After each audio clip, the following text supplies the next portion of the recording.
जय दोस्तों, मैं नवीन शर्मा आप सभी का स्वागत करता हूँ। आशा करता हूँ आप सब एकदम अच्छे हैं, एकदम बेहतरीन हैं। एक बार सारे प्यारे दोस्त बताएँगे आप सब कैसे हैं। उम्मीद करेंगे बहुत अच्छे होंगे, बहुत शानदार होंगे और दोस्त हम लोग 3 प्रैक्टिस सेशंस आपके कर चुके हैं। आज हम चौथे प्रैक्टिस सेट की ओर बढ़ रहे हैं। उम्मीद करूँगा बहुत अच्छे से आप चीज़ों को पढ़ेंगे और आंसर करेंगे। जितने भी क्वेश्चन मैं आपसे पूछता हूँ इर्द-गिर्द या फिर प्रश्न बना करके जो आपके सामने होते हैं, ये सभी आपकी परीक्षा के हिसाब से डिज़ाइन किए जा रहे हैं। मैं जो भी चीज़ें आपके लिए व्याख्या कर रहा हूँ या किसी भी कंटेंट को मैं यहाँ पर एक्सप्लेन कर रहा हूँ, आपको एग्ज़ाम के लिए उतना भर सिर पर पढ़ के जाना है, ठीक है? वह बहुत महत्वपूर्ण है और आपके लिए साथ ही रामबाण साबित होगा।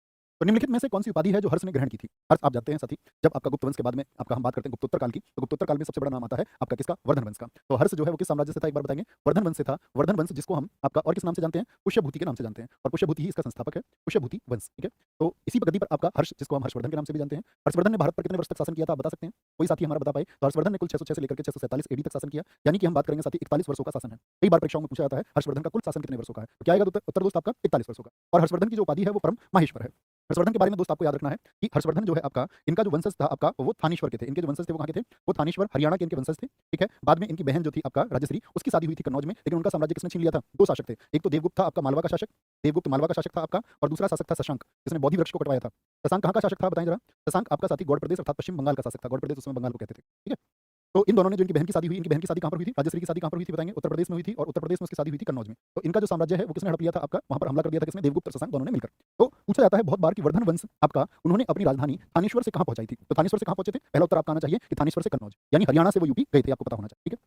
अब बात करते हैं दोस्त हम क्या हर्षवर्धन के दरबारी कवि जिससे सबसे ज्यादा क्वेश्चन पूछे जाते हैं। हर्षवर्धन का दरबारी कवि कौन था बताएंगे? हर्षवर्धन का जो साथी दरबारी कवि था वो कौन था? तो हर्षवर्धन का दरबारी कवि था आपका क्या बोलेंगे जी? उसका नाम है भैया बाणभट्ट। और बाणभट्ट ने कौन सी 2 रचनाएं लिखी हैं आपका? तो बाणभट्ट ने दोस्त 2 बुक्स लिखी हैं आपका। एक का नाम है आपका क्या बोलेंगे? हर्षचरित्र। हर्षचरित्र में हालांकि कुछ अध्याय खुद हर्षवर्धन ने भी लिखे हैं और दूसरी उसने पुस्तक लिखी है आपका कादंबरी। स्वयं हर्ष भी तो लेखक था भैया, जी हाँ। तो हर्ष ने भी 3 नाटक लिखे हैं। हर्ष ने स्वयं 3 नाटक लिखे और उन 3 नाटकों के दोस्त क्या नाम है? एक का नाम भैया नागानंद है, नागानंद, ठीक है? एक का नाम आपका प्रियदर्शिका है, प्रियदर्शिका है आपका, प्रियदर्शिका और एक का नाम दोस्त रत्नावली है। क्या है? एक का नाम रत्नावली है। ये 3 नाटक स्वयं हर्ष ने लिखे थे, ठीक है? ये आपको पता होना चाहिए। अच्छा मैं आपसे पूछूं हर्ष के दरबार में एक विदेशी व्यक्ति आया था, वह किस वर्ष आया था? ये आपसे प्रश्न है मेरा। तो हर्ष के दरबार में जो भैया आपका आया विदेशी व्यक्ति अर्थात चीनी व्यक्ति था।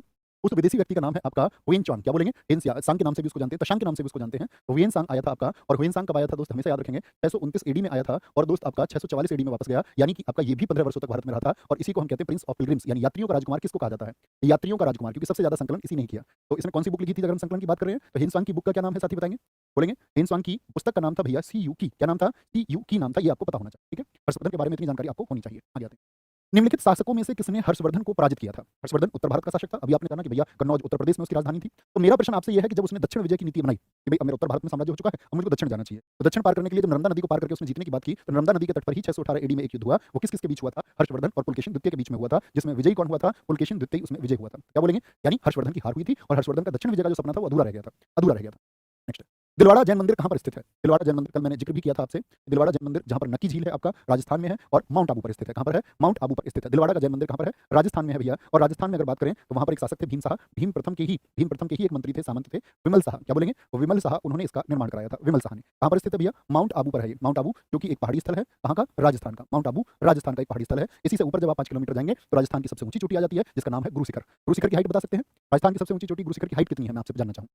अब बात कर लेते हैं दोस्त कुछ मंदिरों की, मुझे बताना जरा। पद्मनाभ स्वामी मंदिर भी भारत का एक चर्चित मंदिर है। पद्मनाभ स्वामी मंदिर जहाँ पर भगवान विष्णु जी की आपका लेटी हुई प्रतिमा है, ये कहाँ पर है? पद्मनाभ स्वामी टेंपल कहाँ पर है? आपसे क्वेश्चन पूछा जाएगा तो आप कहेंगे पद्मनाभ स्वामी टेंपल कहाँ पर है भैया? केरला में मौजूद है। कहाँ पर? केरला में है। ब्रह्मा जी का मंदिर कहाँ पर है साथी? आपका ब्रह्मा जी का एकमात्र मंदिर है, ये कहाँ पर है? पुष्कर में है। और पुष्कर कहाँ पर है साथी? आपका राजस्थान में है। पुष्कर कहाँ पर है? राजस्थान में है। स्वर्ण मंदिर मैं पूछूं गोल्डन टेंपल जिसको हम कहते हैं, स्वर्ण मंदिर कहाँ पर है? तो स्वर्ण मंदिर भैया अमृतसर में है। कहाँ पर है? अमृतसर में है। और अमृतसर कहाँ पर है दोस्त? आपका पंजाब में है। अमृतसर कहाँ पर है? पंजाब में। खजुराहो के टेंपल जो चंदेल शासकों ने बनवाए, खजुराहो के मंदिर साथी ये कहाँ पर है आपका? तो क्या बोलेंगे? खजुराहो के मंदिर छतरपुर जिले में है, एमपी में, मध्य प्रदेश में। राज्य बहुत पूछा जाता है इनका, डिस्ट्रिक्ट तो बहुत कम पूछा जाता है। लिंगराज मंदिर बताएंगे किस राज्य में है? लिंगराज टेंपल कहाँ पर है दोस्त? उड़ीसा में है। कहाँ पर है? लिंगराज मंदिर कहाँ पर है दोस्त? उड़ीसा में है। दशावतार का मंदिर मैं आपसे पूछूं जो गुप्तकालीन है, दशावतार टेंपल कहाँ पर है भैया? कानपुर में है, ठीक है? कानपुर में है, कानपुर अर्थात यूपी में, ये सब जानते होंगे। मैं पूछूं भारत माता का टेंपल, भारत माता मंदिर उत्तर प्रदेश में कहाँ पर है भैया जी? वाराणसी में है। कहाँ पर है? वाराणसी में है आपका। मैं पूछूं प्रेम मंदिर एक चर्चित मंदिर है साथी आपका भगवान श्री कृष्ण जी के लिए, कहाँ पर है? मथुरा में है। कहाँ पर है? कृष्ण नगरी मथुरा में है। प्रेम मंदिर कहाँ पर है? वो दोस्त आपका मथुरा में है, बहुत पूछे जाते हैं, ठीक है? पद्मनाभ स्वामी कहाँ पर है? केरल में है। अगर मैं पूछूं आपसे दोस्त किसका? ब्रह्मा जी का मंदिर पुष्कर में राजस्थान में है। स्वर्ण मंदिर कहाँ पर है? आपका अमृतसर में है, यानी पंजाब में है। खजुराहो के टेंपल एमपी में है। लिंगराज मंदिर उड़ीसा में है। दशावतार मंदिर साथी कानपुर में, भारत माता मंदिर वाराणसी में और आपका प्रेम मंदिर कहाँ पर है? मथुरा में है, ठीक है? कोई दिक्कत, कोई परेशानी? आगे दशावतार मंदिर, सॉरी ईंटों से बना मंदिर, दशावतार मंदिर तो कहाँ पर है? ललितपुर में है। दशावतार मंदिर कहाँ पर है? यूपी में है, लेकिन ललितपुर में है। अगर हम बात करेंगे ईंटों से बना मंदिर कहाँ पर है? कानपुर में तो मंदिर है आपका चर्चित, कानपुर में कौन सा है? ईंटों से बना गुप्तकालीन मंदिर। ईंटों से बना मंदिर कहाँ पर है? गुप्तकालीन। क्या बोलेंगे? ईंटों से बना मंदिर जो गुप्तकालीन मंदिर है वो कहाँ पर है? यहाँ देखेंगे दोस्त, इसको करेक्ट करेंगे। दशावतार ललितपुर नहीं, दशावतार कानपुर नहीं, ललितपुर होगा। और कानपुर में तो ईंटों से बना मंदिर है। आगे कोणार्क मंदिर का संबंध, कोणार्क मंदिर किस देवता से संबंधित है? ठीक है, किस देवता से वो संबंधित है? भगवान विष्णु से है, शिव से है, सूर्य से है या फिर गणेश से है? तो क्या बोलेंगे भैया? भगवान सूर्य से संबंधित है। जो कोणार्क मंदिर का निर्माण करवाया था तो वो पल्लव वंश के शासक नरसिंह वर्मन ने कराया था। नरसिंह वर्मन प्रथम ने इसका निर्माण कराया, ठीक है? जो किस वंश के शासक थे? पल्लव वंश के शासक थे। क्या बोलेंगे? पल्लव डायनेस्टी के शासक थे, ठीक है? कोई दिक्कत, कोई परेशानी? इसी कोणार्क मंदिर को हम क्या बोलते हैं? Black pagoda. अब मैं अपने पुराने छात्रों से प्रश्न पूछता हूँ, व्हाइट पैगोडा किसको कहा जाता है? व्हाइट पैगोडा किस मंदिर को कहते हैं? तो आप कहेंगे व्हाइट पैगोडा भैया पुरी को बोलते हैं, जो पुरी कहाँ पर है? आपका उड़ीसा में है। कहाँ पर है? पुरी, जो कि उड़ीसा में स्थित है। मुझे बताइए, मीनाक्षी मंदिर जो साथी तमिलनाडु का है, उसका निर्माण किसने कराया था? मीनाक्षी मंदिर कहाँ पर है? मदुरै में है, तमिलनाडु में है। इसका जो निर्माण कराया था वो किसने कराया था? क्या बोलेंगे? तिरुमलई ने कराया था। किसने? तिरुमलई ने इसका निर्माण कराया था, ठीक है? ऐसे ही दूसरा चर्चित मंदिर पूछा जाता है तट मंदिर, जो यूनेस्को की सूची में भी शामिल है, जिसको हम मामल्लपुरम का मंदिर भी बोलते हैं या सोर टेंपल भी इसको हम कहते हैं। तो ये किसने बनवाया था तट मंदिर? क्या बोलेंगे? ये आपका भैया नरसिंह वर्मन सेकंड ने बनवाया था। नरसिंह वर्मन सेकंड ने। तो ये पल्लवों के जो इस समय के शासनकाल के मंदिर है ना, ये बड़े इंपॉर्टेंट है परीक्षाओं के लिए। तीसरा, कैलाश मंदिर कांची का। कैलाश मंदिर कहाँ पर है? कैलाश मंदिर भी कांची में। तीनों तमिलनाडु के मंदिर मैंने अब तक लिखे हैं। कांची तमिलनाडु में है और किसने बनवाया था? नरसिंह वर्मन सेकंड ने ही बनवाया था। पुरी जगन्नाथ मंदिर जो है आपका, जो साथी हमारे 4 धाम में से एक भी धाम है, पुरी जगन्नाथ कहाँ पर है? ये उड़ीसा में है। ऊपर के तीनों तमिलनाडु में है, ठीक है? और ये किसने बनवाया था? चोल गंगदेव ने बनवाया था। किसने? चोल गंगदेव ने इसका निर्माण कराया था, ठीक है? एक पूछा जाता है, आपने देखा होगा, एलोरा का प्रसिद्ध कृष्ण मंदिर। क्या बोलेंगे? कृष्ण मंदिर जो एलोरा का है, महाराष्ट्र का है, उसका निर्माण किसने कराया था? एलोरा का प्रसिद्ध कृष्ण मंदिर। एलोरा का प्रसिद्ध कृष्ण मंदिर ये किसने बनवाया था? आपका कृष्ण प्रथम ने बनवाया था। किसने? कृष्ण प्रथम ने बनवाया था। ये आपको पता होना चाहिए, बहुत जरूरी है। आगे आते हैं। सूची 1 को सूची 2 से सम्मिलित कीजिए और नीचे दिए गए कूट का उत्तर चुनें। ये क्या रखा है? इधर लेखक दे रखे हैं और इधर इनकी पुस्तकें दे रखी हैं। तो भवभूति की पुस्तक कौन सी है? शूद्रक की पुस्तक कौन सी है आपका? तो भवभूति ने लिखा है किसको? कार्तार्जुनियम को। शूद्रक की कौन सी है दोस्त बताएं? शूद्रक की है भैया आपका मृच्छकटिकम। क्या है? मृच्छकटिकम। दंडी ने लिखा है दस कुमार चरितम को और भारवी ने लिखा है उत्तर रामचरित्र को। उत्तर रामचरित्र को क्या बनेगा हमारा? 3 4 1 2 3 4 1 2। सॉरी, क्या गलती कर दी हमने? भवभूति की आपका, भवभूति का आपका, नहीं नहीं, भवभूति उत्तर रामचरित्र होगी ना, एकदम से ठीक है। हमने यहाँ पे गलत मिलान कर दिया है दोस्त, देखिए।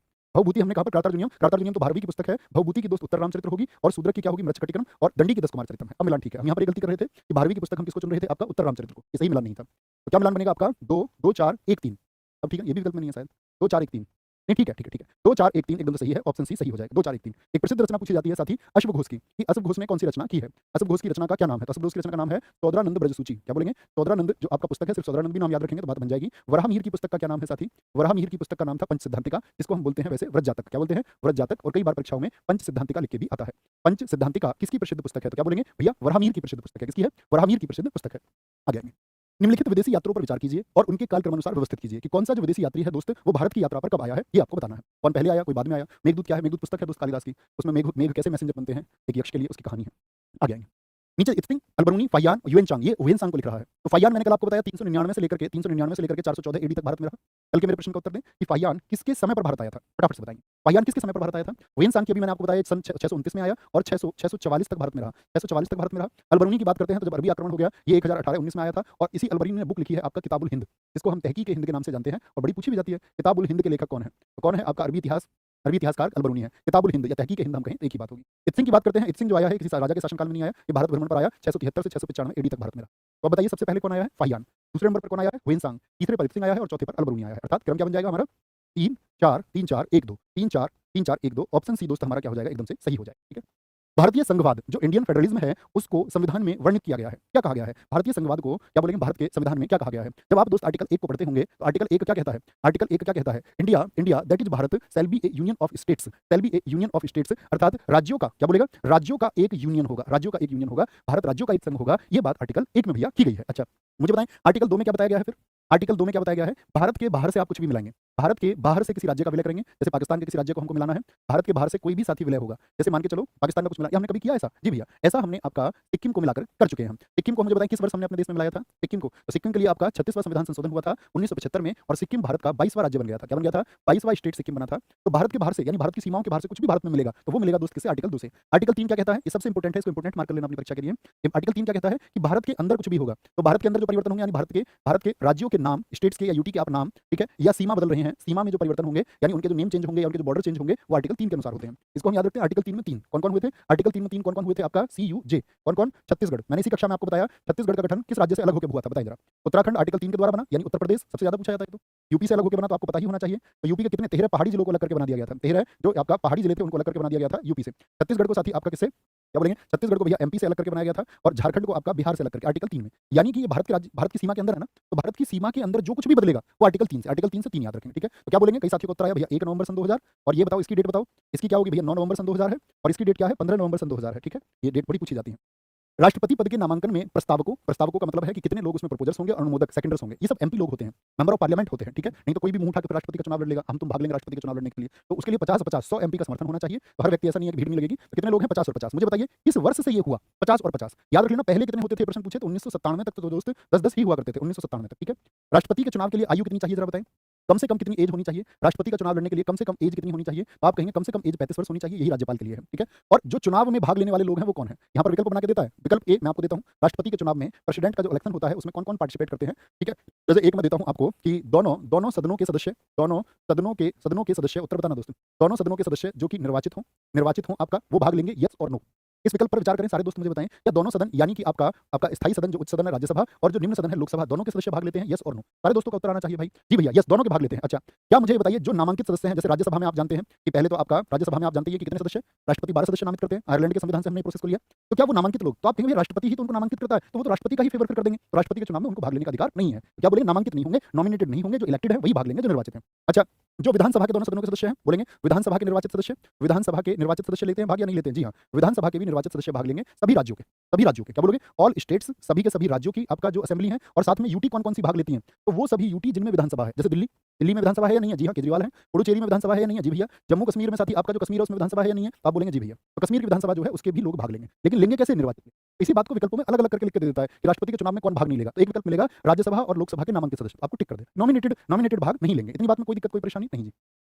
राष्ट्रपति के पुनर्निर्वाचन, मुझे बताइए, जैसे कि आप सब लोग जानते हैं भारत के राष्ट्रपति को एक बार से अधिक बार के लिए अपॉइंट किया जा सकता है या नहीं? भारत में राष्ट्रपति एक से अधिक बार राष्ट्रपति बन सकता है प्यारे छात्रों, हाँ या ना? तो आप क्या कहेंगे? जी भैया बन सकता है। तो बन सकता है तो कहीं ना कहीं प्रावधान तो होगा, तो किस अनुच्छेद में है प्रावधान वो आपको बताना है। क्या बोलेंगे? वो प्रावधान किसमें है? तो हम कहेंगे वो प्रावधान भैया बताया गया है आपका आर्टिकल 57 में। क्या बोलेंगे? 56 में उसका कार्यकाल बताया गया है, 56 में उसका कार्यकाल बताया गया है, और 58 में अगर हम बात करते हैं उसके लिए जो अर्हताएं हैं, योग्यताएं हैं, उनको बताया गया है आपका, और 59 में शर्त को बताया गया है, शर्त को। तो कैसे याद करते हैं हम? 30 साल पुरानी एक ट्रिक है जिसको हमेशा से, ठीक है, हमने कभी उसको पढ़ा प्रतियोगिता दर्पण में 15 साल पहले। क्या है? बहुत सारे लोगों ने पढ़ा है उसको, पकानी कोका दियो दसम। क्या बोलेंगे? पकानी कोका क्या बोलते हैं? राष्ट्रपति का चुनाव, पकानी कोका क्या बोलते हैं? दुयो दशम। तो पैसे क्या आता है? राष्ट्रपति का पद आता है। ये आर्टिकल 52 है। तो 52 से शुरू करते हैं इसको, ठीक है, राष्ट्रपति का पद। फिर आर्टिकल 53 है, फिर साथी 54 है, फिर साथी 55 है, फिर साथी 56 है, फिर साथी 57 है, फिर 58 है, फिर 59 है, फिर 60 है और फिर 61 है। तो का से इस शब्द को पूरा करिए। का से क्या होता है? 53 में क्या बोलेंगे? 53 में क्या कहता है? का से कार्यपालिका का प्रमुख होगा, लेकिन वास्तविक नहीं होता। वास्तविक प्रमुख तो प्रधानमंत्री ही होते हैं। कार्यपालिका का मुखिया से लिख लो प्रमुख। नीचे क्या बताया गया है? राष्ट्रपति के चुनाव, जो हम अभी बात कर रहे थे कि लोकसभा, राज्यसभा और विधानसभा के निर्वाचित सदस्य भाग लेते हैं, और कोटा, राष्ट्रपति के चुनाव के लिए जो कोटा चाहिए, राष्ट्रपति का जो कार्यकाल है, और प्रश्न हमारा ये था दोबारा मतलब पुनर्नियुक्ति उसकी है। योग्यता क्या होंगी? ठीक है, दशा क्या होंगी? राष्ट्रपति की शपथ, ओथ को इसमें बताया गया है, और इंपीचमेंट प्रोसेस को, महाभियोग जानते हैं ना, बहुत इंपॉर्टेंट है कि राष्ट्रपति को उसके पद से हटाने के लिए महाभियोग का वर्णन किस अनुच्छेद में किया गया है? किस अनुच्छेद में किया गया है? यही हमारा प्रश्न था साथी। आगे कौन सा? दोबारा, अर्थात फिर से। देखिए क्या था? पुनर्निर्वाचन यानी दोबारा निर्वाचन, फिर से निर्वाचन किसमें बताया गया है, ये आपको पता होना चाहिए, ठीक है। क्या बोलेंगे? पकानी कोका दियो दसम याद रखेंगे, और नंबर लिखने में 1 मिनट लगेगी आपको, मुश्किल से कागज पे भी लिखोगे 30 सेकंड में लिख जाएंगे नंबर तो सब। भारतीय संविधान के किस अनुच्छेद के अंतर्गत राष्ट्रपति को अधिकार है कि वह किसी बिल पर अपनी अनुमति रोक ले? कोई बिल आया, आप जानते हैं बिल जाते राज्यसभा लोकसभा, लेकिन राष्ट्रपति उसको रोक भी सकते हैं। राष्ट्रपति उसको रोक सकते हैं साथी, किसमें बताया गया है? अनुच्छेद 111 में बताया गया। क्या बोलेंगे? अनुच्छेद 111 में। यहाँ पर अनुच्छेद 108 में कितने लोग बताएंगे मुझे? अनुच्छेद 108 में क्या है? अनुच्छेद 108 में भैया बताया गया है संयुक्त बैठक को, ठीक है। मुझे बताइए जो ज्वाइंट मीटिंग होती है, ये संयुक्त बैठक अर्थात लोकसभा और राज्यसभा दोनों के सदस्यों को बुलाया जाता है, किसी बात पर उनका मत जो है वो एक नहीं है तो, लेकिन इसको बुलाता कौन है? बुलावा कौन देता है इसके लिए? कौन बुलाता है बताएंगे? संयुक्त बैठक को राष्ट्रपति बुलाते हैं। कौन बुलाते हैं? राष्ट्रपति बुलाते हैं। लेकिन साथ ही संयुक्त बैठक की जो अध्यक्षता है वो कौन करते हैं? बताएं, संयुक्त बैठक की जो अध्यक्षता है वो कौन करते हैं? बता पाएंगे क्या आप? क्या बोलेंगे भैया? लोकसभा के जो अध्यक्ष है, अगर मैं आपसे बोल दूं लोकसभा के जो अध्यक्ष है वो क्या करेंगे? आपका संयुक्त बैठक की अध्यक्षता करेंगे। तो क्या मैं ठीक कह रहा हूं? बहुत बढ़िया। स्पीकर कई दोस्तों ने बोला, बहुत गजब, बहुत शानदार। Speaker speaker speaker. ये कुछ बच्चों को धुंधले कमेंट क्यों आ रहे हैं? तुमने ब्लॉक किया है क्या किसी को? अच्छा, टाइपिंग मिस्टेक की वजह से आते हैं धुंधले कमेंट्स हैं, ओके। राष्ट्रपति द्वारा घोषित, अभी तुम पढ़े लिखे नहीं हो, टाइपिंग मिस्टेक क्यों करते हो? कोई बच्चा कुछ भी लिख देता है, ऐसे लिख देता है रेस्पेक्ट को, गुरुजी मैं तुम्हारी बहुत रेस्पेक्ट करता हूं। तो भाव तो तुम्हारा समझ गए, लेकिन भाई स्पेलिंग भी ठीक लिखनी सीखो। तुम्हीं से उम्मीद करेंगे कि तुम स्टूडेंट हो तो अच्छा पढ़ना सीखो, है ना। राष्ट्रपति द्वारा घोषित जो ऑर्डिनेंस है, उस ऑर्डिनेंस की अधिकतम संभाव्य अवधि कितनी होती है? पहले तो मुझे बताइए राष्ट्रपति जो अध्यादेश लेके आते हैं वो किस अनुच्छेद के अनुसार लेके आते हैं? राष्ट्रपति जो अध्यादेश लेके आते हैं वो किस अनुच्छेद के अंतर्गत लेके आते हैं? तो अध्यादेश राष्ट्रपति लेके आएंगे आर्टिकल 123 के तहत, यानी कि जब संसद ना चल रही हो और किसी कानून की जरूरत है। भाई कानून निर्माण का कार्य किसका है? संसद का। लेकिन संसद जो है आपका, वह दोस्त आपका 12 महीने तो नहीं चलती, आप जानते हो उसके 3 ही सत्र होते हैं। आपका 3 सत्र होते हैं, बजट सत्र होता है, आपका मानसून सत्र होता है, शीत सत्र होता है, तो वो भी लगभग 6 महीने के करीब खुलती है, 6-7 महीने। तो संसद की स्थिति, या ऐसे लिख लो सीधे-सीधे शब्दों पर, संसद बंद होने पर ये लेके आते हैं ऑर्डिनेंस, नहीं तो फिर संसद में ही पारित होगा। तो जरूरत कब पड़ती है? जब संसद बंद है। तो संसद कितने दिन तक बंद हो सकती है? संसद के 2 सत्रों के बीच में अधिकतम जो अवधि है वो कितनी हो सकती है? तो आप कहेंगे भैया 6 माह, और यहीं आप गलत हो जाएंगे। आप तैयारी करते करते बूढ़े हो चुके हैं। सबका उत्तर ए है, बस चंद छात्रों का उत्तर जो है वो ऑप्शन डी था, 7.5 माह। और इनको मैं होशियार छात्र कहूंगा कि इन्होंने अपनी पढ़ाई को बड़े अच्छे से किया है। अभी हम पढ़ाते पढ़ाते बूढ़े हो गए, तुम पढ़ते पढ़ते बूढ़े हो गए, लेकिन तुमको जनरल चीजें उत्तर देते टाइम गलती करते हो, फिर बाद में रोगे, फिर टीचर्स को बोलोगे, बाद में फिर घर वाले बोलेंगे पड़ोस में किसी का सिलेक्शन होगा, तुमसे पूछेंगे तुम्हारा क्यों नहीं हुआ, बोले कुछ जो है गड़बड़ होगी थी। गड़बड़ यही है, देखो 6 माह के लिए तो संसद ही बंद होती है, तो 6 माह तो रहेगा ही रहेगा। जब संसद खुलेगी तो 6 सप्ताह के अंदर उसको पारित कराना पड़ता है। आर्टिकल 123 के तहत जो पारित हुआ है वो हमेशा लागू नहीं रहेगा। उसको 6 सप्ताह के अंतर्गत संसद खुलते ही फिर से लागू कराना पड़ेगा। अब 6 सप्ताह हो गए तो कितना हो गया? 6 सप्ताह 42 दिन, और 42 दिन किसके बराबर होता है? लगभग 1.5 माह होता है। तो कभी भी विकल्प में 7.5 माह मिलेगा या फिर मिलेगा 6 माह 6 सप्ताह। आज की बात नहीं गलत करेंगे तो हम सब करें? जी भैया, एकदम ठीक है। तो 7.5 माह क्या हो जाएगा? एकदम से सही हो जाएगा। राष्ट्रपति जो क्षमादान देते हैं वो किस अनुच्छेद में बताया गया है? राष्ट्रपति का क्षमादान 72 में। राष्ट्रपति जो सुप्रीम कोर्ट से परामर्श करते हैं, एससी 4 सुप्रीम कोर्ट से जो परामर्श करते हैं वो किसमें बताया गया है? वो आपका आर्टिकल 143 में बताया गया है। आर्टिकल 143 में बताया गया है, ठीक है। जैसे केंद्र में राष्ट्रपति अध्यादेश लेके आते हैं, ऐसे ही अगर राज्यपाल अध्यादेश लेकर के आए तो किस अनुच्छेद के अंतर्गत लेके आएंगे? राज्य में। तो राज्य में भी तो ऐसा हो सकता है विधानसभा ना कार्य कर रही हो, तो राज्यपाल जो लेके आते हैं वो आर्टिकल 231 के तहत लेके आते हैं। किसके तहत? राज्यपाल 231 के तहत लेके आते हैं। बहुत बढ़िया, बहुत शानदार, आगे बढ़ते हैं। निम्नलिखित में से किसकी नियुक्ति भारत के राष्ट्रपति द्वारा नहीं की जाती है?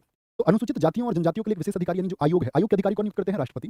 माइनॉरिटीज के जो डिपार्टमेंट है उसके अधिकारी को नियुक्त करेंगे आपका, तो वही राष्ट्रपति। क्या भारत के महान्यायवादी यानी attorney general of India AGI कहते हैं राष्ट्रपति नियुक्त करेंगे? जी भैया। लेकिन लोकसभा अध्यक्ष को साथ ही क्या राष्ट्रपति नियुक्त करते हैं? नहीं जी। तो क्या बोलेंगे? बहुमत दल के जो नेता होता है वो आपका शुरुआत में तो प्रोटेम स्पीकर को चुन लेते हैं जो वरिष्ठ आदि होता है, लेकिन बाद में उसका चुनाव कर लेते हैं। तो क्या बोलेंगे? ये प्रेसिडेंट की नियुक्ति नहीं होती है। प्रेसिडेंट बाकी किस किसकी नियुक्ति करते हैं? एक एक आपसे जानना चाहूंगा कि जैसे एजीआई लिखा हुआ था अटॉर्नी जनरल ऑफ इंडिया, मैं आपसे पूछूंगा यस और नो में बताना। कंट्रोलर एंड ऑडिटर जनरल महानियंत्रक एवं लेखा परीक्षक की नियुक्ति राष्ट्रपति करते हैं या नहीं?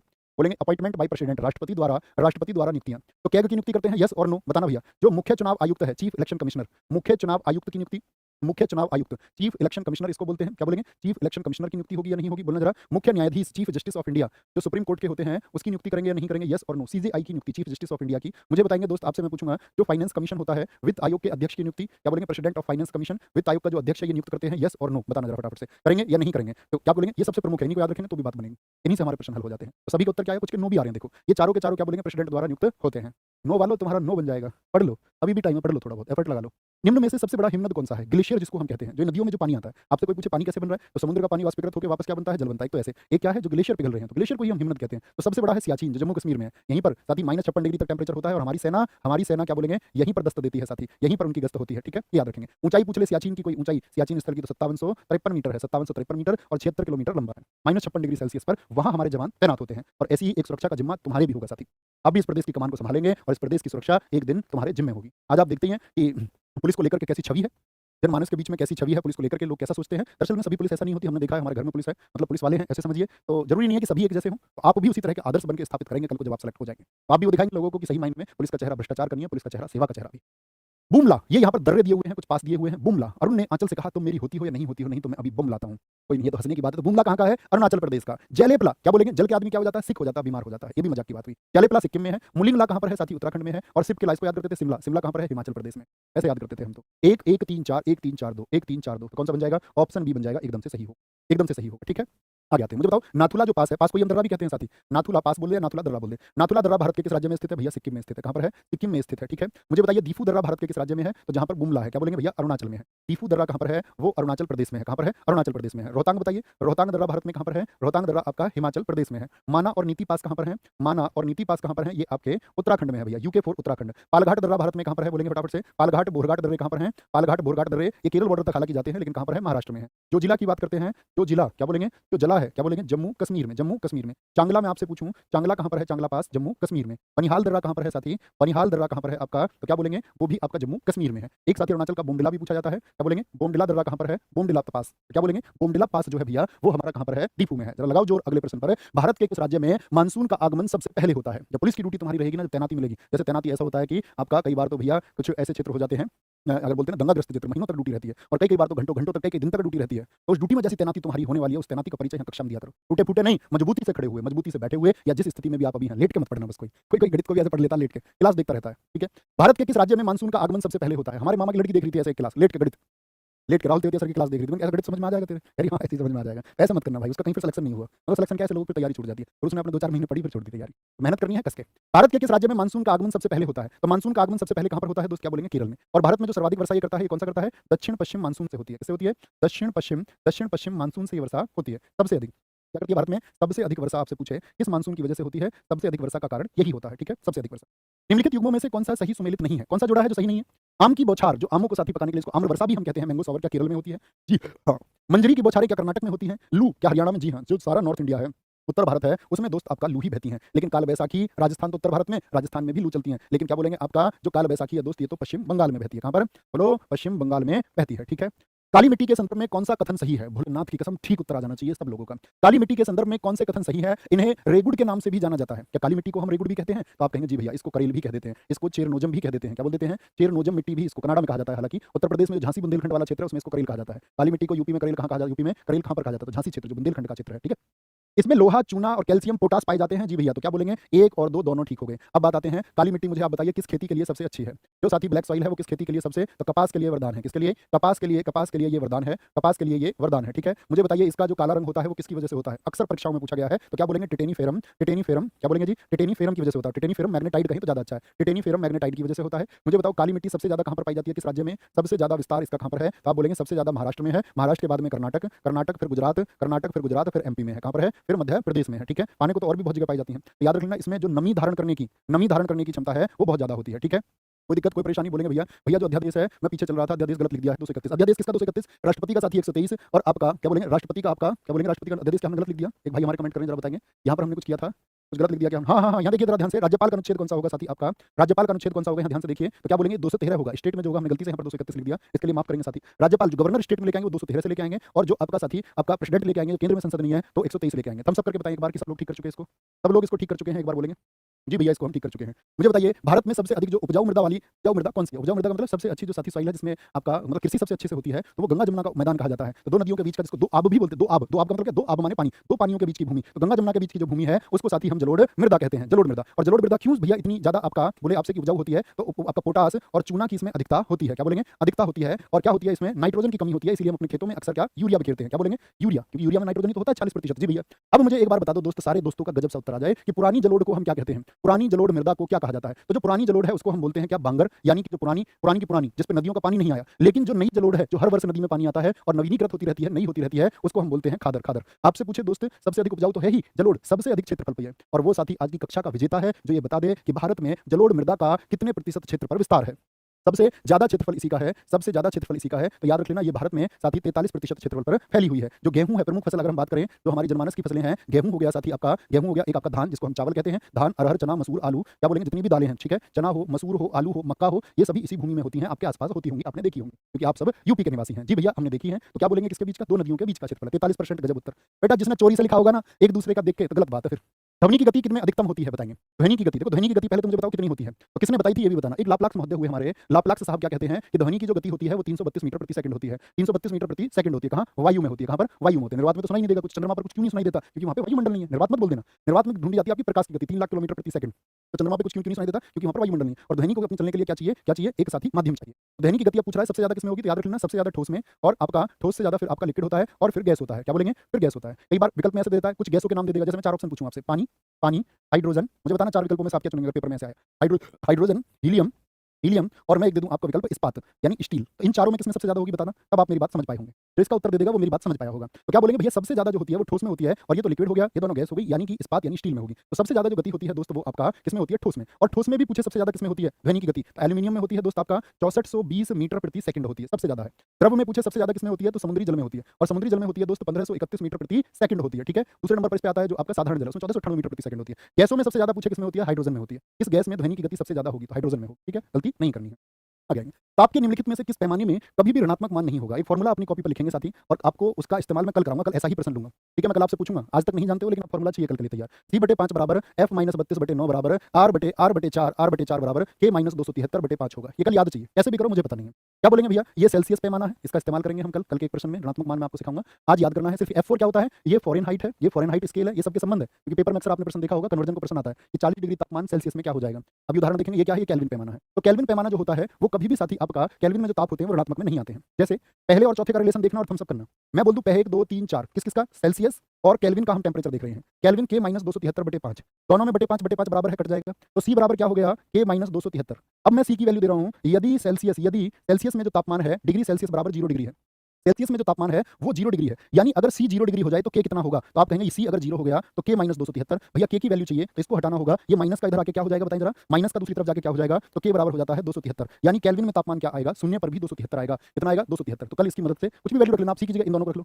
c की वैल्यू रख लो, मानव शरीर का तापमान रख लो, ठीक है, या इसमें 98.4 या 98.6 पे कैलकुलेशन करके देखना, या c की वैल्यू 33 32 34 35 पे, अपने हाथ का काम है वो, तो कितनी मेहनत करोगे या कितनी नहीं।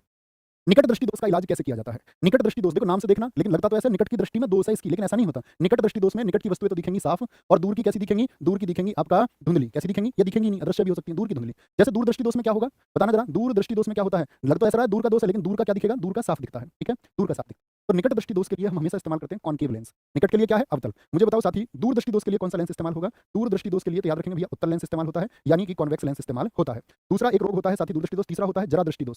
जरा बोलते हैं बुढ़ापा, बुढ़ापा का पर्यायवाची है ना? जी भैया। जरा दृष्टि दोष, जरा दृष्टि दोष में क्या होता है आपका? दोनों तरह के रोग हो जाते हैं। प्रेस बायोपिया बोलते हैं इसको, प्रेस बायोपिया बोलते हैं इसको। और इसके लिए जो लेंस होता है वो होता है बाइफोकल लेंस। हिंदी में बोले तो द्विफोकसी लेंस लगाना पड़ता है। आपने कभी बड़े बूढ़ों का चश्मा देखा है? आधी लाइन होती है उस चश्मे में। कैसी होती है? जैसे अगर मैं बात करूं उसमें आधी लाइन होती है किसी ऐसी चश्मे की, जब उन्हें पास की कुछ चीज देखनी होती है थोड़ा नीचे कर लेते हैं, फिर थोड़ा ऊपर कर लेते हैं। दो तरह के लेंस होते हैं उसमें, तो नीचे वाला निकट दृष्टि दोष के लिए या ऊपर वाला हो सकता है, वो तो डॉक्टर जैसे सेट कर दे। तो क्या बोलेंगे? ये क्या है भैया आपके? ये होते हैं जरा, यानी बुढ़ापे का। इसी को बोलते हैं प्रेस बायोपिया। दूर दृष्टि दोष को किस नाम से जानते हैं? कई बार परीक्षाओं में पूछा गया, हाइपरमेट्रोपिया। क्या बोलेंगे? हाइपरमेट्रोपिया कहते हैं। और साथ ही निकट दृष्टि दोष को हम क्या बोलते हैं? निकट दृष्टि दोष को हम मायोपिया भी कहते हैं। क्या बोलते हैं? मायोपिया भी कहते हैं। मायोपिया, ठीक है? मायोपिया। तो पेपर में आगे निकट दृष्टि दोष ना लिखा, बोला मायोपिया के इलाज के लिए कौन सा लेंस है, तो आपको पता होना चाहिए। कभी पता चले मायोपिया से घबरा गए, मायोपिया मतलब माई पिया, मेरा पिया। और पिया कैसे होना चाहिए? पिया निकट होना चाहिए, ऐसे याद कर लिया करो। मेरा पिया मुझसे बोलत नाही। कार्बन की मात्रा अधिकतम होती है किसमें होती है बताएं एक बार? पिया समझते भी नहीं समझते वैसे तुम्हें पता चले बेवजह संगीत सुना रहा हूं तुम्हें। कार्बन की मात्रा क्या बोलेंगे? अधिकतम किसमें होती है? कास्ट आयरन में, राउट आयरन में, तो ढलवा जो लोहा होता है ना, ये सबसे कार्बन की मात्रा के आधार पर सबसे साथी यही खराब होता है। 2 से 4% तक कार्बन होता है। पिटवा लोहा में सबसे कम कार्बन होता है। कभी पूछे राउट आयरन जो होता है इसमें सबसे कम कार्बन होता है C4 कार्बन और 0.08% होता है। स्टील में 1.5% तक होता है साथी आपका, 1.5% तक होता है, ठीक है? मिश्र धातु स्टील एक ही बात होगी। ढलवा लोहा कास्ट आयरन जो होता है उसमें साथी कार्बन सबसे ज्यादा होता है, ठीक है? आगे आगे निम्नलिखित विटामिनों में से कौन सा शरीर में भंडारित नहीं होता है? शरीर में स्टोरेज नहीं होता, शरीर में स्टोरेज नहीं होता। इसको जानने के लिए आपको सबसे पहले जानना पड़ेगा जल में घुलनशील विटामिन कौन कौन से हैं। तो विटामिन से सॉल्युबल इन वाटर, जल में घुलनशील विटामिन कौन से होंगे? तो जल में घुलनशील विटामिन होते हैं भैया कौन कौन से? क्या बोलेंगे? एक पूछते हैं वसा में घुलनशील विटामिन कौन से होंगे? वसा में घुलनशील, ठीक है? वसा मतलब फैट में जो सॉल्युबल है। तो कहते हैं ना फैट इसलिए बढ़ रहा है, इसका बाहर भीतर का खाता, कीड़े मकोड़े को खाता रहता है, इसको बोलते हैं कीड़ा। Vitamin K, E, D, A ऐसे याद कर लो। वसा में क्या होता है? बी और सी, बी और सी को छोड़ दो, बी और सी को याद रख दो, जैसे आप याद करें। तो जल में घुलनशील कौन कौन से हैं? बी और सी हैं। यानी जल में घुलनशील है तो टॉयलेट के रास्ते बाहर चले जाते हैं, जर्नी पे, ऐसे समझ लो। तो टॉयलेट के साथ बाहर क्यों गए? क्योंकि क्या है? वाटर में सॉल्युबल है, जल में घुलनशील है, जल में घुल गए और टॉयलेट से फिर बाहर। तो टॉयलेट से बाहर हो गए तो भंडारित कौन कौन से नहीं होंगे? आपका बी और सी ही भंडारित नहीं होते हैं, ठीक है भाई साहब? याद रखेंगे हमेशा। वो क्या चले जाएंगे? बाहर चले जाएंगे। आगे आते हैं। पोलियो के टीके की खोज किसने की थी? कौन साहब थे जिन्होंने इतनी बड़ी महामारी पर, ये अपने आप में लोग ऐसे समझिए आप, जिन लोगों ने इन बीमारियों की दवाइयों को खोजा वो अपने आप में भगवान है। इन्हीं खोजों की वजह से हम डॉक्टर्स को कई बार भगवान की संज्ञा देते हैं। दुनिया में इतनी महामारियां आई हैं, कोरोना तो बहुत संक्षिप्त बीमारी आई, छोटी बीमारी आपके सामने इसलिए आपको बड़ी लगती होगी। आप कभी रिसर्च करेंगे ना ब्लैक डेथ जैसी बीमारी के नाम से, कि उसने दुनिया की लगभग 1/3 आबादी को खा लिया था। 1/3 आबादी समझ रहे हैं? जैसे आज दुनिया में 800 करोड़ है और उसका 1/3 में बात करूं, मतलब ऐसी कोई महामारी आई कि 250-300 करोड़ लोगों को खा जाए, तो कैसी महामारी होगी? ऐसी महामारी आ चुकी है पहले। तो ये पोलियो जैसी ये भी महामारियां ही थी जिन्होंने लाखों लोगों को मारा है। तो पोलियो का जो टीका है वो किसने खोजा है? वो जॉन साल्क ने खोजा है। किसने? जॉन साल्क ने खोजा है। रॉबर्ट कोच ने किसकी खोज की थी? टीबी की खोज, ठीक है? इसने किसको खोजा? चेचक का टीका, टीका वैक्सीनेशन बचने के लिए चेचक को खोजा। जैसे अलेक्जेंडर फ्लेमिंग ने पेनिसिलिन की खोज की। किसकी? पेनिसिलिन की खोज की। इन प्रमुख खोजों में जो नाम आता है साथी आपका, जैसे रॉबर्ट कोच में क्या कह रहा हूं, इन्होंने टीबी की खोज की, टीका नहीं खोजा, टीबी की खोज की है। जो टीबी का अगर मैं टीका आपको बताऊं, टीबी के लिए, ट्यूबरकुलोसिस के लिए जो वैक्सीनेशन खोजा, टीबी का जो टीका बनाया था वो ग्यूरिन और कॉलमेट ने बनाया था। किसने? ग्यूरिन और कॉलमेट ने बनाया था, ये आपको पता होना चाहिए, ग्यूरिन और कॉलमेट, ठीक है? इंसुलिन का टीका किसने बनाया था? आज लोगों के लिए समस्या हमारी नहीं है, आज लोगों के लिए मोटापा परेशानी है। इंसुलिन की खोज की थी बेंटिक ने, ठीक है? बेंटिक ने। किसने? बेंटिक ने। मुझे दोस्त बताओ वायरस की खोज किसने की थी? विषाणु की खोज। आपकी परीक्षा में पूछा जाएगा विषाणु की खोज किसने की थी? विषाणु की खोज की थी आपका दोस्त क्या बोलेंगे 1892 में, 1892 में इवानोवस्की ने। किसने? इवानोवस्की ने की थी। और साथ ही अगर मैं आपसे पूछूं जीवाणु की खोज किसने की थी? यानी बैक्टीरिया, ये वायरस है ये बैक्टीरिया है, बैक्टीरिया को किसने खोजा था? तो ल्यूवेनहॉक ने खोजा। क्या बोलेंगे? ल्यूवेनहॉक ने खोजा था। ये खोज हुई थी 1892 में और ये 1676 में। जीवाणु की खोज हुई है 1676 में ल्यूवेनहॉक द्वारा। किसके द्वारा? ल्यूवेनहॉक के द्वारा। भारत सरकार ने 14 बड़े व्यापारिक बैंकों का राष्ट्रीयकरण सर्वप्रथम किया। नेशनलाइज बैंकों का नेशनलाइज कर दिया गया 14 बैंकों को। मेरा प्रश्न ये है, क्या ऐसा स्केल था कि 14 को ही किया गया, 15 या 13 क्यों नहीं किए गए?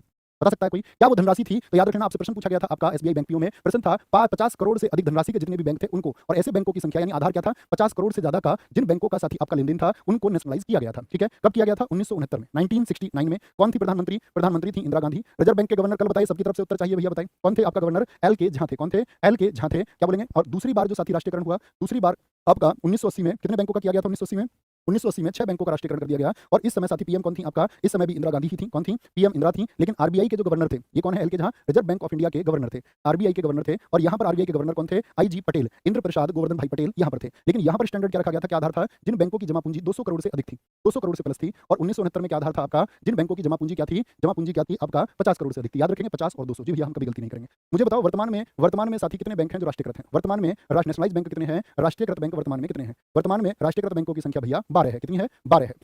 कितनी है वर्तमान में? 12। बहुत ठीक उत्तर आप लोगों की तरफ से आया। सर्वप्रथम सर्वप्रथम क्षेत्रीय ग्रामीण बैंक, जिनको आरआरबी बोलते हैं, रीजनल रूरल बैंक हिंदी में बोलते हैं, आपका क्षेत्रीय ग्रामीण बैंक। तो आरआरबी की शुरुआत कब हुई थी? 1955, 65, 75 या फिर 1980? भैया 1975 में, 1975 में। और पहला बैंक जो खुला वो किस राज्य में खुला था? सारे दोस्त बोले। पहला बैंक भैया उसका नाम है प्रथमा बैंक। प्रथमा बैंक वो उत्तर प्रदेश में खुला था। उत्तर प्रदेश में कहां पर दोस्त? आपका मुरादाबाद। क्या बोलेंगे? तो यूपी जीके का बहुत बेहतरीन प्रश्न बनेगा। मुरादाबाद यूपी में ये खुला था। ठीक है। समिति कौन सी थी दोस्त? किस कमेटी ने इसके लिए सिफारिश की थी? तो समिति का नाम था आपका आरजे सरैया समिति। क्या बोलेंगे? आरजे सरैया समिति थी। ठीक है। मुझे बताइए कि महीना कौन सा था 1975 में? तो आप बोलेंगे भैया 2 अक्टूबर 1975 था। और हमेशा याद रख लेना, जो आरआरबी होती है उसमें केंद्र सरकार का कितना प्रतिशत होता है? केंद्र सरकार का दोस्त आपका 50% हिस्सेदारी होती है। कितनी होती है? केंद्र सरकार 50% पर होती है। स्टेट गवर्नमेंट, राज्य सरकार की हिस्सेदारी आपसे पूछे तो राज्य सरकार इसमें 15% पर, और जिस बैंक का ये क्षेत्रीय ग्रामीण बैंक होता है उस बैंक की हिस्सेदारी भाई साहब 35% होती है। बहुत बार इसका प्रतिशत पर क्वेश्चन बनते हैं कि आपसे पूछ लेगा क्षेत्रीय ग्रामीण बैंक में राज्य सरकार की कितने प्रतिशत हिस्सेदारी होती है? तो क्या बोलेंगे आप? कितने प्रतिशत होती है? भैया 15% होती है। क्या होती है? 15% होती है। निम्नलिखित में से जरा नाम लिखें। आज किसने जीता था? आपका नाम दिखाएं। एक फोटो, उनका फोटो लेना है, ठीक है, और उनको कंट्रीब्यूट करते हैं, उनको सैल्यूट करते हैं अपनी क्लास में उनका फोटो लगा करके। एक बार साइड में उनका फोटो आराम से लगा लो, 2-4 मिनट में साइड में दिखाना बच्चों को, क्योंकि एक सैल्यूट बनता है इस देश की तरफ से जो हमेशा इस देश को गौरवान्वित करते हैं। निम्नलिखित में से कौन भारत के शेयर बाजार के कार्यों को नियंत्रित करता है? जो स्टॉक मार्केट को साथ रेगुलेट करता है वो है सेबी। सेबी का फुल फॉर्म बताइए? Securities and exchange board of India. क्या बोलेंगे? Securities and exchange board of India, यानी भारतीय प्रतिभूति अधिनियम इसको हम कहते हैं। क्या बोलेंगे? Securities and exchange board of India. भारतीय, क्या बोलेंगे? भारतीय प्रतिभूति, सिक्योरिटीज बोलते हैं किसको? प्रतिभूति को। भारतीय प्रतिभूति एक्सचेंज अर्थात आपका विनिमय। क्या बोलेंगे? भारतीय प्रतिभूति और विनिमय बोर्ड इसको हम कहते हैं। कितने दोस्त बताएंगे इसकी स्थापना सेबी की किस वर्ष में हुई? सेबी को किस वर्ष में फाउंड किया गया था? तो सेबी की जो स्थापना हुई है ना दोस्त, वो आपका हुई है, क्या बोलेंगे जी? 12 अप्रैल 1988 को हुई है। एक इसी का एक्ट बाद में आया। आपसे पूछे securities and exchange board of India आपका जो इसका एक्ट आया वो 4 वर्षों के बाद में आया, 1992 में। क्या बोलेंगे? 1992 में। सेबी ही आपका साथी, जैसे शेयर बाजार को, कभी शेयर बाजार से क्वेश्चन आए या पूछे म्यूचुअल फंड्स, आप अक्सर नाम सुनते होंगे, म्यूचुअल फंड्स को भी कौन नियमित करता है? क्या बोलेंगे? इनको भी रेगुलेट करने का काम किसका है? वो आपका सेबी का है। सेबी का मैं आपसे पूछना चाहूं साथी, हेडक्वार्टर कहां पर है? तो आप बोलेंगे सेबी का हेडक्वार्टर भैया मुंबई में है। कहां पर है? सेबी का हेडक्वार्टर मुंबई में है। क्या बोलेंगे जी? सेबी का हेडक्वार्टर मुंबई में है। सर आपकी सैलरी कितनी है? भाई बहुत अच्छा क्वेश्चन पूछा आप। यूपी पुलिस के पेपर में पहला प्रश्न मेरे साथ यही आएगा, मेरा प्रश्न यही आएगा, लेकिन विकल्प उसका आपको मिलेगा नहीं। विकल्प में जब लिखे तो बोलना कि भैया हमारे पास से जो सब कुछ जाता है वो तुम्हारे पास ही जाता है। ये उत्तर अपने पेपर में लिख के आना। इरडा नियमन करती है। इरडा, क्या बोलेंगे? इरडा किसको रेगुलेट करती है? ठीक है भाई, तुम बुद्धू रहोगे, बुद्धू थे, एक डायलॉग नहीं आता? दबदबा था, दबदबा है और दबदबा रहेगा। तुम्हारे लिए ऐसे ही है, तुम बुद्धू थे, तुम बुद्धू हो और तुम बुद्धू रहोगे। मूर्ख पढ़ लो। इरडा बैंकिंग कंपनियों का, बीमा कंपनियों का, फुटकर व्यापार का, उपरोक्त में से किसी का नहीं। तो इरडा किसका करती है? बीमा कंपनियों का करती है। और इरडा की जो साथी स्थापना की अगर हम बात करते हैं, इरडा 19 अप्रैल सन 2000, क्या बोलेंगे? 19 अप्रैल सन 2000 को, और इसको स्थापित किया गया एन रंगामाचारी इनकी अध्यक्षता में। एन रंगामाचारी इनको क्या बोला था? क्या बोला था इनको? ये इसके इरडा के पहले अध्यक्ष थे। क्या बोलेंगे? इरडा के पहले अध्यक्ष थे। याद रखना, इरडा क्या होती है? संसद के प्रति उत्तरदायी होती है। क्या बोलेंगे? संसद के प्रति उत्तरदायी होती है। इरडा किसके प्रति उत्तरदायी? संसद के प्रति उत्तरदायी। अब ऐसे कितने दोस्त हैं जो इरडा का फुल फॉर्म जानते हैं? थम्स अप करके बता दो। क्या बोलेंगे? थम्स अप करके बता दो। क्या बोलेंगे? इंश्योरेंस, क्या बोलेंगे भैया? मैं तो जानता नहीं, आप ही बताएं। इरडा का पूरा नाम कितने दोस्त बता सकते हैं? तभी हम आगे बढ़ेंगे। बोलेंगे फटाफट से। छोटे बेटा उस बात को उस मूर्खता में नहीं पढ़ना है, प्लीज, रिक्वेस्ट है मेरी। उससे कोई मतलब नहीं है। वो तो बुद्धू बच्चा है, आप उसके चक्कर में क्यों बुद्धू बन रहे हैं? आपके जीवन में महत्व सिर्फ इस बात का रहेगा आप अपने जीवन में कितना अच्छा कर पाएंगे। बाकी कौन क्या कर रहा है उसका आपके जीवन से कोई लेना देना। ये हकीकत है, ये आपको एक्सेप्ट करनी पड़ेगी। आप क्या बेहतरीन कर सकते हैं और क्या नहीं कर सकते और कुछ नहीं कर पाओगे, तो वो चीजें सिर्फ और सिर्फ आपके जीवन को प्रभावित करें। उसका सीधा सा प्रत्यक्ष प्रभाव आपके जीवन का, आपके एक्स का, आपके खुद के ऊपर पड़ना है। बाकी दुनिया में कौन क्या करेगा उसमें बहुत तनिक भी रुचि तुम मत लिया करो। आपका पड़ोसी कितना कमाता है, आपका रिश्तेदार कितना कमाता है, उससे कोई रत्ती भर प्रभाव आपके जीवन पर नहीं पड़ने वाला। कौन कितने घाटे में है इसका प्रभाव भी आपके ऊपर नहीं पड़ेगा, लेकिन आपके घर की स्थिति वो निर्भर करेगी आप कितना बेहतर कर सकते हैं। ठीक है, बहुत बढ़िया। एक साथी ने लिखा है, ऊपर दिखाई जरा, भानु सो रहा है क्या? ऊपर दिखाओ, एक भाई ने लिखा हो गया ये insurance reserve development company, Amarinder Singh आपका जीरो नंबर है। बहुत बढ़िया। इनके नीचे ही वीर सिंह ने बहुत ठीक लिखा है, insurance regulatory and development authority of India. Veer Singh भाई आप एक शानदार छात्र है, मैं आपको सैल्यूट करता हूं। भारत के वस्तु एवं सेवा कर, जो गुड्स एंड सर्विस टैक्स है, जिसको हम जीएसटी बोलते हैं, जीएसटी साथी जीएसटी लागू किया गया था 1 जून 2016 या 1 जुलाई 2017। तो 1 जुलाई 2017 इसलिए इसको जीएसटी दिवस भी हम मनाते हैं, इसी दिन डॉक्टर्स डे भी हम मनाते हैं, इसी दिन डॉक्टर्स डे भी हम मनाते हैं। ठीक है, मुझे बताओ जीएसटी सबसे पहले किस देश में लागू हुआ था? जीएसटी का ऑपरेशन कर देते हैं, बहुत लंबी क्लासेस करने की आवश्यकता नहीं है। जीएसटी सबसे पहले किस देश में लागू हुआ था? तो क्या बोलेंगे? सबसे पहले भैया फ्रांस में लागू हुआ था। भारत कौन सा देश बना था? भारत 161वां देश बना, 161वीं कंट्री भारत बना था भाई साहब, किसको? जीएसटी को लागू करने वाला। जो हमने मॉडल अपनाया वो किस देश से अपनाया था? वो साथी कनाडा से इंस्पायर हम हुए थे, कनाडा से प्रेरित मॉडल हमारे यहाँ अपनाया गया। 122वां साथी क्या था? विधेयक था, यानी बिल तो बहुत सारे आते हैं लेकिन पास सभी नहीं होते। तो ये पास हुआ, तो 101वां संविधान संशोधन इसको हम कहते हैं। 101वां कॉन्स्टिट्यूशनल अमेंडमेंट है ये, जिससे जीएसटी को लागू किया गया। अगर मैं बात करूं सबसे पहला राज्य कौन है भारत में, सबसे पहला राज्य कौन बना जीएसटी को अपने यहाँ लागू करने वाला? तो वो असम बना। जीएसटी के बारे में बात करें तो आर्टिकल कौन सा है? 279A है। कोई दिक्कत कोई परेशानी? आर्टिकल 279A है। मुझे बताइए जो साथी जीएसटी है ये डायरेक्ट टैक्स है कि इनडायरेक्ट टैक्स है? तो क्या बोलेंगे भैया? ये इनडायरेक्ट टैक्स है, यानी कि एक अप्रत्यक्ष कर है। क्या बोलेंगे? एक अप्रत्यक्ष कर है। ठीक है, एक अप्रत्यक्ष कर है। कोई दिक्कत कोई परेशानी? नेक्स्ट है जी, भारत में जीएसटी जो काउंसिल होती है उसके अध्यक्ष कौन होते हैं? जीएसटी के लिए नियम बनाने वाली एक परिषद होती है। तो जीएसटी परिषद के जो अध्यक्ष होंगे वो हमेशा गृह मंत्री, प्रधानमंत्री, राष्ट्रपति या फिर वित्त मंत्री, भैया वित्त मंत्री होते हैं। मेरा प्रश्न आपसे ये है कि जीएसटी काउंसिल में सदस्य कितने होते हैं? और बोलेंगे भैया जीएसटी जो काउंसिल होती है, जीएसटी जो परिषद होती है, इसमें 33 सदस्य होते हैं। क्या बोलेंगे? इसमें 33 सदस्य होते हैं। अगर मैं जीएसटी की साथी रेट्स की बात करता हूं, कुल दरें कितनी है? 0% पर है, 5% पर है, आपका 12% है, 18% है और 28% इसमें दर है। ठीक है, जीएसटी का जो नंबर होता है वो कितने अंकों का होता है? जीएसटी नंबर साथी आपका 15 अंकों का होता है। क्या बोलेंगे? 15 अंकों का होता है। 3 तरह के मुख्यतः जीएसटी होते हैं, एक साथी सीजीएसटी होता है, सेंट्रल जीएसटी, एक एसजीएसटी होता है, स्टेट जीएसटी होता है और एक होता है इंटीग्रेटेड आपका GST, integrated goods and service tax होता है। ठीक है, नेक्स्ट।